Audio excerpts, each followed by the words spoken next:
നമ്മളെല്ലാവരും യാത്ര ചെയ്യാൻ ഇഷ്ടപ്പെടുന്ന ആളുകളാണ്. എനിക്കും ഭയങ്കര ഇഷ്ടമാണ് ട്രാവൽ ചെയ്യാൻ വേണ്ടിയിട്ട്. ഒറ്റയ്ക്കും കൂട്ടുകാരുടെ കൂടെയും വീട്ടുകാരുടെ കൂടെയൊക്കെ ആയിട്ട് ഒരുപാട് ഞാൻ യാത്ര ചെയ്തിട്ടുണ്ട്. ഈ യാത്രയും നമ്മുടെ ലൈഫിലെ ചില ബന്ധങ്ങളും തമ്മിൽ നല്ല ഒരു കണക്ഷൻ ഉണ്ട്. കാരണം ചില യാത്രകൾ കഴിയുമ്പോൾ നമ്മൾ ട്രാവൽ ചെയ്യുന്ന സ്ഥലത്തോ അല്ലെങ്കിൽ യാത്രക്കിടയിലൊക്കെ യാതൊരു പരിചയമില്ലാത്ത ആദ്യമായിട്ട് കാണുന്ന ആളുകൾ പിന്നീട് നല്ല സൗഹൃദമുള്ള ആളുകളായിട്ട് മാറാൻ സാധ്യതയുണ്ട്.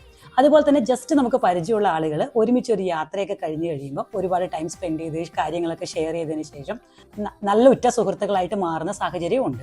എന്നാൽ ചില സമയത്ത് നല്ല പരിചയമുള്ള ആളുകൾ ഒരുമിച്ച് ഒരു യാത്ര ചെയ്ത് കഴിയുമ്പോൾ ഈ യാത്രക്കിടയിലായിരിക്കും അവർ ചിലപ്പം ഒരേ വൈബല്ലെന്നോ അല്ലെങ്കിൽ അവർക്ക് ഇഷ്ടമല്ലാത്ത ചില സ്വഭാവങ്ങളൊക്കെ മനസ്സിലാവുന്നത്. അപ്പോൾ ആ യാത്രയ്ക്ക് ശേഷം അവർ യാതൊരു പരിചയമില്ലാത്ത ആൾക്കാരായിട്ട് മാറാം. എൻ്റെ ലൈഫിലാണെന്നുണ്ടെങ്കിലും എനിക്ക് യാത്രയ്ക്ക് ശേഷം ഞാൻ ഒഴിവാക്കിയിട്ടുള്ള ബന്ധങ്ങളുണ്ട്. യാത്രയിലൂടെ എനിക്ക് കൂടുതൽ സൗഹൃദം കൂടിയിട്ടുള്ള ആളുകളുണ്ട്. പിന്നെ പരിചയമില്ലാത്ത ആൾക്കാരുമായിട്ട് ഞാൻ നോർമലി അങ്ങനെ അധികം ബന്ധം യാത്രകളിലൂടെ ഉണ്ടാവാറില്ല. റയറായിട്ട് അവരുമായിട്ട് അധികം കണക്ഷൻ ഒന്നും വെക്കാറില്ല. ജസ്റ്റ് ഒരു പരിചയം അത്ര തന്നെ.